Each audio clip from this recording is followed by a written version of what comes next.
A ufologia brasileira fica em Campo Grande, capital do Mato Grosso do Sul. Aqui estão os documentos mais importantes e secretos de aparecimento de OVNIs, sobre o que seriam visitas de seres de outros planetas ao Brasil. Todas as informações sobre contatos com extraterrestres no Brasil estão nesta sala. São provas reunidas ao longo de 26 anos, documentos originais das Forças Armadas, arquivo secreto do mais alto comando militar que hoje está nas mãos deste ufólogo, um verdadeiro caçador de ETs. Tudo bom, Givaero? Tudo bem. Que provas são estas? Olha, hoje nós temos uma quantidade significativa de evidência de que nós estamos sendo constantemente visitados por seres de várias civilizações, que vêm a todo o planeta e por alguma razão se detêm em nosso território, onde inclusive têm sido intensamente registrados por nossas autoridades.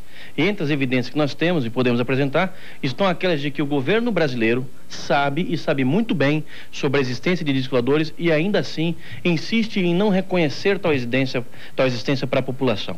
Nós temos alguns documentos que comprovam isso, como por exemplo esse boletim, que é um boletim oficial da Força Aérea Brasileira, emitido pela 4ª Zona Aérea, que é o 4º Comando Aéreo Regional em São Paulo, em 1969. E nele nós podemos ver descrição de ocorrências ufológicas feitas por nossos militares, de casos acontecidos principalmente na década de 60 e 70. Ocorrências, inclusive, em que nossos oficiais chegaram a pesquisar objetos voadores não identificados pousados no solo, com a presença de várias testemunhas e, em certas ocasiões, inclusive com a presença de seres extraplanetários. Quer dizer, isso aqui é trabalho que não foi feito pelos ufólogos, mas sim por nossas autoridades militares. Essa informação não é única, isso aqui é de 1969. Nós temos coisa mais recente, como por exemplo esse boletim que foi emitido pelo Ministério da Aeronáutica em 1977, pelo 1º Comando Aéreo Regional de Belém do Pará. Ele dá conta de que na região amazônica, principalmente entre os anos de 75 e 82, a ocorrência de discos voadores era intensa. E especificamente nos meses de setembro a dezembro de 1977, o 1º Comando Aéreo Regional da nossa aeronáutica levou a cabo na região amazônica uma operação destinada a tentar identificar os UFOs e, se possível, contactá-los. Tá tudo isso aqui? Tudo aqui.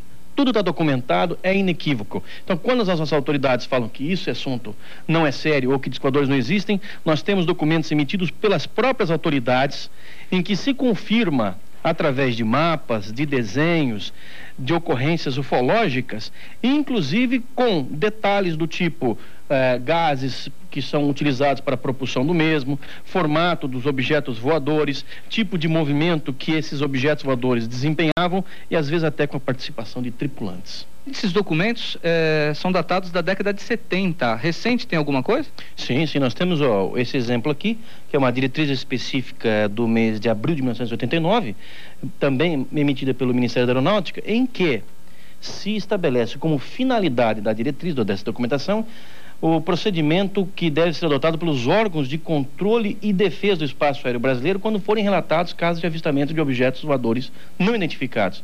Então, quando se fala em objetos voadores e se diz que eles não existem, porque existe uma diretriz específica para determinar a sua passagem pelos céus do Brasil. Esse documento é assinado pelo Major Ivan da Frota, que foi, inclusive, candidato à presidência da República há um tempo atrás, e ele é bastante claro.